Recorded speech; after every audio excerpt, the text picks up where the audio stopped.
कैसे हैं काका? काफी समय बाद आपको देखा। हाँ, बस चल रहा है। और तू कैसी है? मैं ठीक हूँ। तुम बताओ, घर में सब ठीक है ना? सब कुछ सही चल रहा है? हाँ बेटा, बुढ़ापा आ गया है। अब क्या करूँ? अब ज़्यादा मजदूरी तो होती नहीं और घर का हाल भी बेहाल है। कुछ समझ में नहीं आता। तेरी काकी भी बीमार रहती है। अब क्या करें? और तू बता, तू ठीक है ना? घर में सब बच्चे ठीक हैं और तेरा पति, सब कुछ अच्छे से चल रहा है ना बेटा? हाँ काका, सब कुछ अच्छे से चल रहा है। थोड़ी परेशानियाँ तो रहती हैं क्योंकि भगवान ने संतान नहीं दी है, पर सब कुछ अच्छे से चल रहा है। हो जाएगा बेटा, हो जाएगा, चिंता मत करो। भगवान के घर देर है अंधेर नहीं। तुम्हारी भी किस्मत एक ना एक दिन चमक ही जाएगी। देखना, तुम्हारी किस्मत जल्दी चमकेगी। फिर इधर से एक चिड़िया आती है और एक पोटली में कुछ रख के चली जाती है। काका काका देखो, ये क्या है? अरे हाँ बेटा, देखो तो जरा इस पोटली में क्या है। मुझे तो लग रहा है तुम्हारी किस्मत चमकने वाली है। अरे काका, इस पोटली में तो हीरा है। हीरा? बेटा, तुम्हारी किस्मत तो चमक गई। ऊपर वाले ने तुम्हारी सुन ली। अब तुम इसे लेकर घर चले जाओ और इसके बारे में किसी को ना बताना। कानों कानों तक खबर ना हो जाए। तुम जल्दी से घर चली जाओ। ऐसे ही समय बीतता है और इधर राजू अपने दोस्त से साथ व्यापार करता है। व्यापार में बहुत घाटा हो जाता है, जिसके कारण उसका सारा पैसा डूब जाता है। राजू बहुत परेशान था।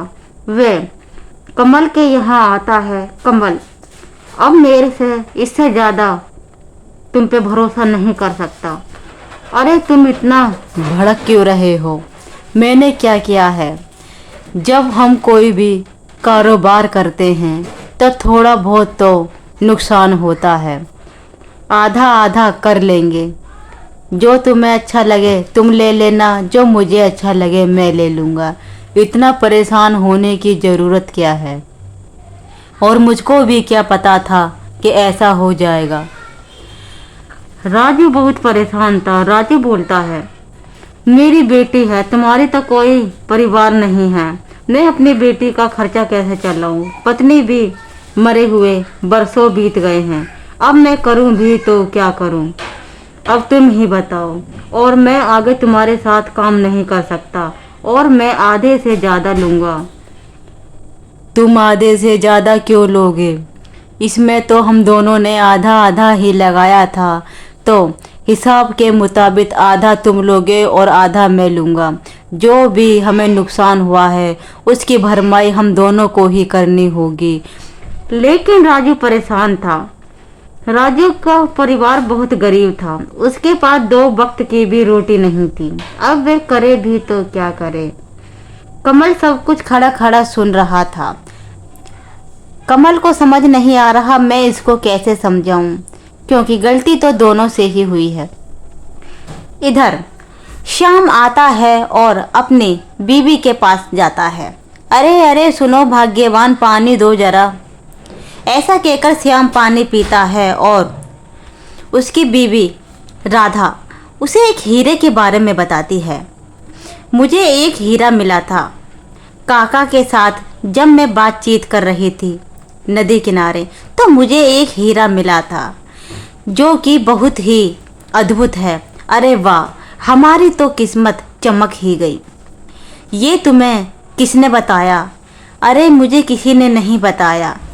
एक चमकती हुई चिड़िया आई और इसको मेरे ऊपर फेंक गई, तो मैंने इसको उठा लिया। तो अब तो हम दोनों की किस्मत चमक गई।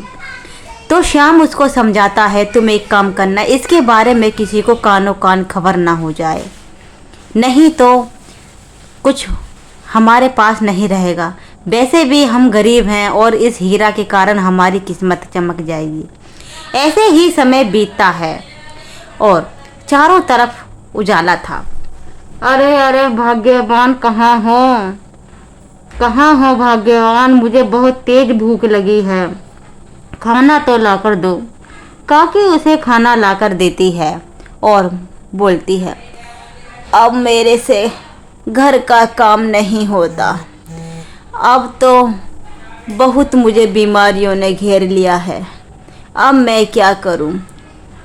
सुनो भाग्यवान, हमारी कोई संतान भी तो नहीं है जिसके कारण हमारी जिंदगी आसान हो जाती। अब हम क्या करें? ऐसा वे दोनों सोच ही रहे थे और काका राधा को मिले हीरा के बारे में अपनी पत्नी को बताते हैं। उसकी पत्नी बहुत चालाक थी और वह तो सोच में पड़ जाती है। तो तुमने वह हीरा राधा को क्यों दिया? उस हीरा को आप अपने पास भी तो ला सकते थे। नहीं नहीं, मैं उसको अपने पास नहीं ला सकता था, क्योंकि वो हीरा चिड़िया ने उसके ऊपर डाला था और बेचारी बहुत गरीब है। हमारे पास सब कुछ है, उसको हीरा मिल गया, उसकी थोड़ी सी किस्मत चमक जाएगी। भगवान ने संतान का सुख भी नहीं दिया। ऐसे विचार करती करती काकी चुप बैठी थी और उसके मन में उछल पुछल हो रही थी। वह करे भी तो क्या करें? वह मन ही मन सोच रही, कितना बेवकूफ़ है ये। हीरा भी मिला तो उस राधा को दे दिया। अरे भाग्यवान, क्या सोच रही हो? क्यों रख रखा है हाथ? कुछ तो बताओ। लेकिन काकी तो चुप बैठी हुई उसके बारे में ही सोच रही थी।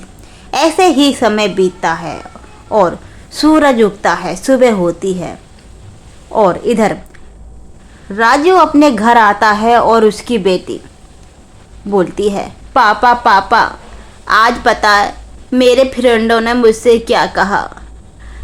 आज तो मेरी बहुत बेइज्जती की। अभी अभी तो मैं घर से आया हूँ और तुम अभी अभी मुझसे क्वेश्चन कर रही हो।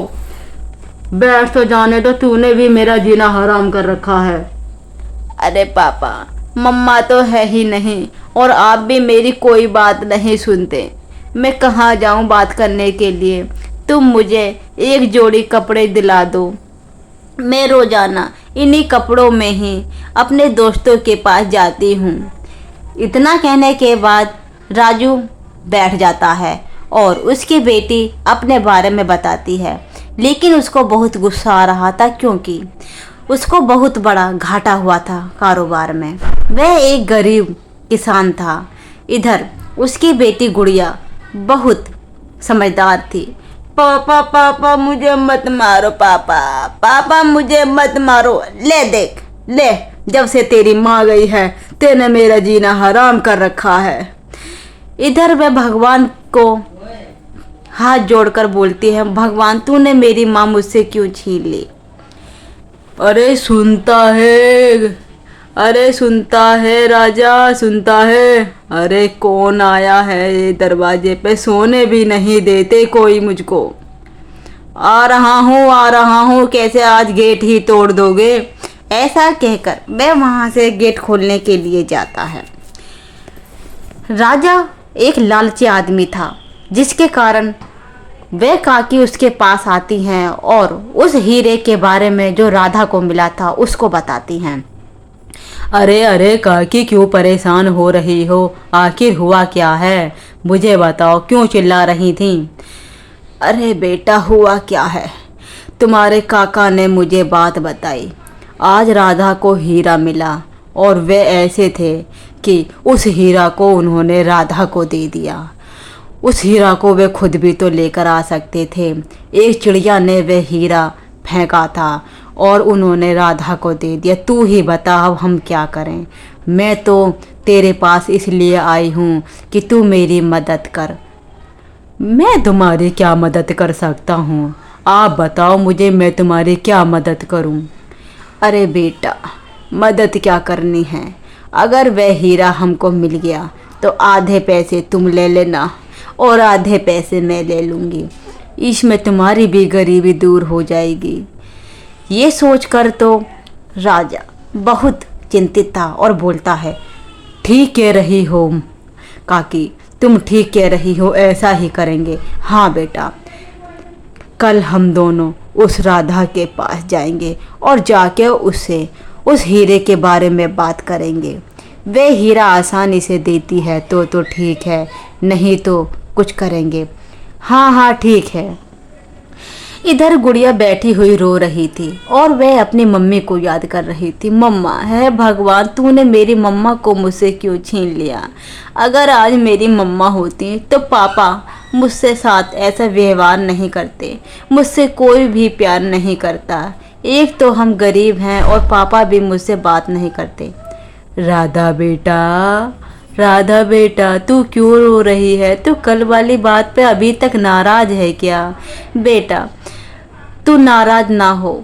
मुझे एक परेशानी थी जिसके कारण मैंने तेरे ऊपर हाथ उठा दिया। कारोबार में मुझे बहुत घाटा हुआ है। एक तो हम इतने गरीब हैं और जो भी मेरे पास था वे सब कुछ लूट गया। फिर वहीं पर श्याम आ जाता है और बोलता है, अरे अरे गुड़िया बेटा, क्यों रो रही हो? अरे अरे क्या बताऊं श्याम, मुझसे कल गलती हो गई। कारोबार में मेरा धंधा चौपट हो गया और मैंने गलती से अपनी बेटी को एक थप्पड़ मार दिया। उसी के कारण ये अभी तक रो रही है। अरे ऐसा हुआ भी क्या है, मुझको भी तो बताओ। अरे यार क्या बताऊं, मैंने और कमल ने एक बिजनेस में पैसा लगाया था जिसके कारण हमारा बिजनेस फ्लॉप हो गया। अरे राधा बेटा, तुम क्यों रो रही हो? तुम्हारे पापा को बहुत बड़ा नुकसान हुआ है, इसी के कारण तुम्हारे साथ ये हुआ। राधा, राधा बेटी, गेट खोल। कौन है? अभी आ रही हूँ। कौन है? अरे काकी, काकी आओ बैठो। हम बैठने के लिए नहीं आए हैं, हमें वो तुम्हारा हीरा चाहिए जो तुम्हें मिला था। अभी उस हीरे को हमको दे दो, तुम्हारे काका ने हमें बताया था। मैं हीरा तुमको क्यों दूं भला? वे हीरा तो मुझको मिला है। उस चिड़िया ने वे हीरा मेरे ऊपर डाला था और काका ने ही मुझसे कहा था, बेटी ये हीरा तुम्हारा है, तुम अपने घर ले जाओ। देती हो या नहीं देती हो, या तुम्हारी मरम्मत करवा दे अभी। कल तक वे हीरा हमें मिल जाना चाहिए, नहीं तो इसका हाल बहुत बुरा होगा। अरे काकी, आप इतना परेशान क्यों हो रही हैं? उस हीरे पर किसी का हक नहीं है। इतना कहकर वह वहाँ से चले जाते हैं और शाम को श्याम घर आता है। अरे अरे आ गए आप, मैं तुम्हारा कब से इंतज़ार कर रही थी। अरे अरे क्या हुआ भाग्यवान, आज काकी आई थी और उस हीरा के बारे में बातें कर रही थी। उस हीरा को वे हमसे मांग रही थी, बोल रही थी वह हीरा मेरा है, उस हीरा को मुझे दे दो। मैं बताऊं, मैंने तो उनसे मना कर दिया। भला उनको इस बात की खबर कैसे हुई? उसकी बात तो तुमको ही पता थी, इसके बारे में तो मैंने मना करा था। अरे वो हीरा तो मुझे काका के सामने मिला था, तो उन्होंने ही अपनी पत्नी को बता दिया होगा। अरे हाँ, ये बात तो सही कह रही हो। और कौन आया था उसके साथ? उस राधा बोलती है, उसके साथ राजा आया था। ऐसे ही समय बीतता है और इस बारे में काका को पता चल जाता है। अरे अरे, तुमने ये क्या कर दिया? तुम उस राधा के घर में गई थी हीरा लेने के लिए, आज तुमने मेरी नाक कटवा दी। आज तुमने मेरी नाक कटवा दी। अरे मैंने क्या तुम्हारी नाक कटवा दी? मैंने तो सही किया था, वे हीरा तो हमारा होना चाहिए था। वे इतनी चालाक राधा ने ले लिया और इसके बारे में तुम्हें एक बार भी नहीं कहा लेने के लिए। वहाँ पर तो तुम भी तो खड़े थे, वे तुमसे भी तो बोल सकती थी, काका इस हीरे को तुम ले लो। अरे वे हीरा उसी का है, उस चिड़िया ने वे हीरा उसी के ऊपर डाला था, तो वे हीरा भी तो उसी का हुआ। और तुम क्यों जिद कर रही हो? हमारी तो कोई संतान भी नहीं है। संतान नहीं है तभी तो मैं बोल रही हूँ, हमारा कोई भी नहीं है, कमाने वाला भी कोई नहीं है। लेकिन काकी तो बहुत गुस्से वाली और लालची थी। काका उसको बहुत समझाता है लेकिन उसके कान पर जूं नहीं रेंगती। अरे भाग्यवान, तुम मान जाओ। मैं नहीं मानूंगी, मैं उस हीरे को लेकर ही रहूंगी। वे हीरा मेरा है, इस पर किसी का हक नहीं। इधर श्याम अपने दोस्त के पास जाता है और बोलता है, अरे अरे कहाँ हो, आ जाओ। कहाँ हो राजू, आ जाओ, तुमसे एक बात करनी है। राजू धीमी धीमी गति से उसके करीब आता है और बोलता है, अरे अरे क्यों चिल्ला रहे हो, क्या हुआ है, क्यों चिल्ला रहे हो, आओ बैठो। बैठने का समय नहीं है यार, एक गड़बड़ हो गई है। तुम्हारी भाभी राधा को एक हीरा मिला था जो जंगल में पानी लेने के लिए गई थी। एक चिड़िया ने वह हीरा उसके ऊपर डाल दिया और उस हीरे के बारे में काका को पता था। और आज काकी और राजा हमें धमकी देकर गए हैं कि वह हीरा हमें दे दो, नहीं तो तुम्हारा हाल बेहाल कर देंगे। अब तुम ही बताओ दोस्त, मैं करूं भी तो क्या करूं। आखिर ऐसा क्या था, उसने उसके बारे में उसको कैसे पता चला? अरे यार, काका को सब पता था हीरा के बारे में, इसलिए उन्होंने काकी को बता दिया होगा। और काकी के कोई संतान तो है नहीं, इसीलिए वह राजू के पास गई और राजा ने हमको धमकी देकर गया है। अब तुम ही बताओ। चलो कोई बात नहीं, हम एक काम करते हैं, हम पुलिस के पास जाते हैं और अपनी सारी सच्चाई उनको बताते हैं। क्या पता पुलिस हमारा कुछ करे। ऐसे तो उस हीरे पर भाभी का ही हक है और तुम चिंता ना करो। हाँ हाँ दोस्त, कल चलते हैं। ऐसे ही समय बीता है और आज तो हद ही हो गई। बेटा राजा, राजा बेटा, आज हम उसके घर में आग लगा देंगे और उसके घर से वह हीरा निकाल लेंगे। हाँ हाँ काकी, आज हम उसके घर में आग लगा देंगे और हीरा निकाल लेंगे। बेटा तेने देख तो लिया है ना, वे दोनों सो रहे हैं ना बाप बेटे। जब तू बता, कोई जग तो नहीं रहा और राधा सो रही है या नहीं, तेने सही से देख तो लिया है ना, क्या पता हम पकड़ जाएं। हाँ हाँ काकी, तुम चिंता क्यों करती हो, राधा भी सो रही है और उसका पति श्याम भी सो रहा है। अब तो वह हीरा हमारा ही रहेगा। इस प्रकार उन दोनों के बीच लालच की हद हो जाती है और वे आज तो पूरी ही हद कर चुके थे। उनके घर में आग लगाना चाहते थे और उस हीरो को हड़पना चाहते थे। इतनी ही देर में श्याम वहां आ जाता है और बोलता है, तुम हमारे घर में आग लगा रहे हो, तुम्हें शर्म नहीं आई काकी? अरे राजा बेटा, मैंने तो तुमसे कहा था कि वे तो सो रहे हैं, तुम बोल रहे थे सो रहे हैं। अरे हाँ, मैंने तो खाट पे देखा था, 2 खाट पे कोई सो रहा था, तो मुझको क्या पता। उसके बाद श्याम और उसका दोस्त सभी पुलिस के पास जाते हैं और इस बीच अन्याय होता है और न्याय के बीच वह हीरा श्याम की पत्नी राधा को मिलता है और पुलिस उन दोनों को जेल में डलवा देते हैं और उन्हें उनकी करने का फल मिलता है। तो प्यारे दोस्तों, अगर आपको हमारी वीडियो अच्छी लगी हो तो चैनल को लाइक, शेयर एंड सब्सक्राइब जरूर करें और कमेंट में ज़रूर बताएं कि आपको हमारी वीडियो कैसी लगी। और अंत में देखें कि काकी का क्या हाल हुआ और राजा की तो खैर ही नहीं, राजा को तो हमेशा हमेशा के लिए बंदी बना लिया गया था। तो धन्यवाद।